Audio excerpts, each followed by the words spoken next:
इथे जमलेल्या माझ्या मित्रमैत्रिणींनी, माझे नाव गौरांगी सुधीर परब, मी इयत्ता 8वीमध्ये शिकत असून मी आज तुम्हाला शिक्षक दिनाविषयी काही माहिती सांगणार आहे. ते तुम्ही शांतचित्ताने ऐकून घ्यावे अशी माझी नम्र विनंती.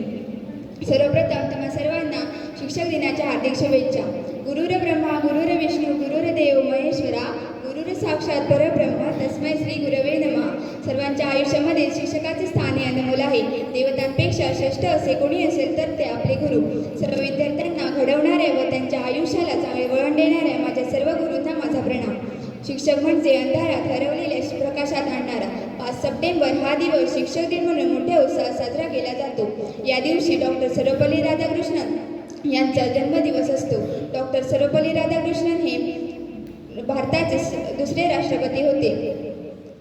शिक्षक दिनाचे महत्त्व असे आहे की भारतात प्राचीन काळापासूनच गुरु शिष्य परंपरा चालत आली आहे. शिक्षक हे ज्ञानदानाचे कार्य करतात. शिक्षक म्हणजे अंधारातून ज्ञानाच्या प्रकाशाकडे नेणारा एक दीपस्तंभ होय. शिक्षक हा जरी लहान 3 अक्षरी शब्द असला तरी त्या शब्दात व व्यक्तिमत्वात अत्यंत प्रचंड शक्ती आहे. शी म्हणजे शीलक, क्ष म्हणजे क्षमा, क म्हणजे कर्तव्य हे गुण विद्यार्थ्याला देऊ शकणारा हाच खरा शिक्षक होय. आकाशात भरारी घेताना पक्षाला पंख असावे लागतात. मनमोहक वातावरणासाठी फुलाला सुगंध असा लागतो. तसेच विद्यार्थ्याला शिक्षण घेताना चांगला शिक्षक असावा लागतो. माझ्या शाळेतील सर्व शिक्षक हे खूप चांगले व प्रेमळ आहेत.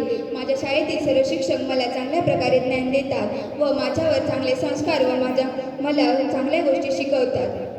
माझ्या वर्ग शिक्षिका नाईक मॅडम हे खूप चांगले व प्रेमळ आहेत. प्रत्येकाला आपल्या शाळेतील एखादे शिक्षक आवडतात. त्याचप्रमाणे मलाही माझ्या शाळेतील माझे मराठीचे शिक्षक आवडतात.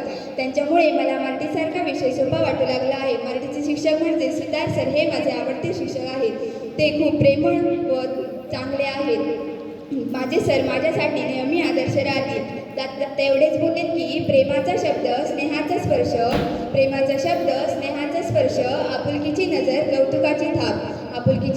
कौतुकाची थाप असे आहेत आमचे गुरु खास. जय हिंद, जय महाराष्ट्र, जय गरु.